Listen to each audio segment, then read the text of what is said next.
মাহঁতৰ ঘৰত আছোহি আজি কীৰ্তন কৰিছিলে লগতে বিহু সকামো কৰিছিলে বেহে বাই ভনী তথা ভকত বৈষ্ণৱ গোটেই মানে মাহঁতৰ ঘৰখনৰ আজি পৰিৱেশটো বিৰাট ধুনীয়া হৈ আছে আমি আগতীয়াকে আহি খাই বৈ আজৰি প্ৰসাদ খোৱা নাই ক্ষীৰ খালো ভাত খালো আৰু এতিয়া পাকঘৰত মানে মানুহ বহুত মানে বাহঁতে খাই আছে আহক আপোনালোককো দেখাম বাবা গালি পাৰিছিলো পাকঘৰটো ডাঙৰকে বনোৱাৰ কাৰণে বহুত ভুল কৰিলি আজি ভাল লাগিছে নহয় ভাল লাগিছে কিমান মানুহ তোমাৰ পাকঘৰত জুৰিছে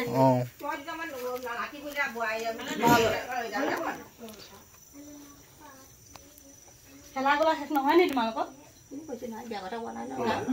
তোমালোকৰ হেলাগোলা শেষ নহয় নেকি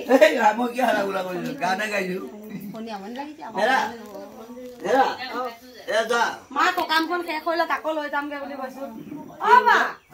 মাক আকৌ লৈ যামগে দেই লৈ যাম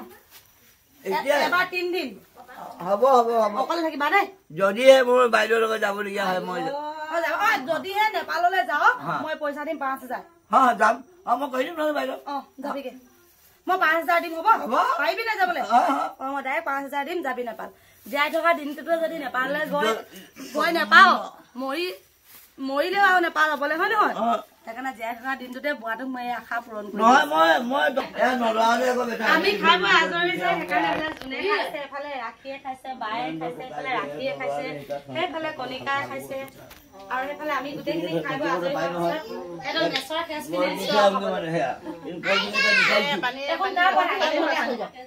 সন্ধিয়া হবলৈ হ'ল বাচন অকণমান আছে ধুই ল'ম আৰু তাৰ আগতে ভাবিছো অলপমান জলকীয়া কেইটামান চিঙি লওঁ আমাৰ ঘৰত জলকীয়া লাগিছে যদিও কিন্তু মাহঁতৰ এই জলকীয়াজোপা দেখিলে মানে মনটো কিবা এটা ভাল লাগি যায় একদম তলৰ পৰা চোৱাচোন ইমান যে ধুনীয়াকৈ জলকীয়াজোপা লাগিছে আৰু আমাৰ ঘৰত জলকীয়া খোৱা মানে অনুৰাগ মই মোৰ মানুহজন আমাৰ তিনিটাও মানে বহুত জলকীয়া লাগে সেয়েহে আৰু জলকীয়া অকণমান চিঙি লৈছোঁ মোৰ ঘৰত জলকীয়া যে যিমান আছে গোটেইখিনি আমাৰ মাহঁতৰ ঘৰৰে ফল ভাত কেৰেলা যিমান দেখিছে গোটেইখিনি আমাৰ মাহঁতৰ ঘৰৰে ফল মই যেতিয়া নতুনকৈ ঘৰখন বনাওঁ মায়ে মানে যত যি গুটি পায় গোটেইখিনি মোৰ কাৰণে দি পঠাই মই তোৰ বাৰীত লগাবি তেনেকৈ কৰোঁতে মোৰ বাৰীত ইমান শাক পাচলি হ'ল চাওকচোন আমাৰ ঘৰত বীজ জলকীয়া আছে কিন্তু এই জলকীয়াটো নাই বুলিহে অলপমান চিঙি লৈছোঁ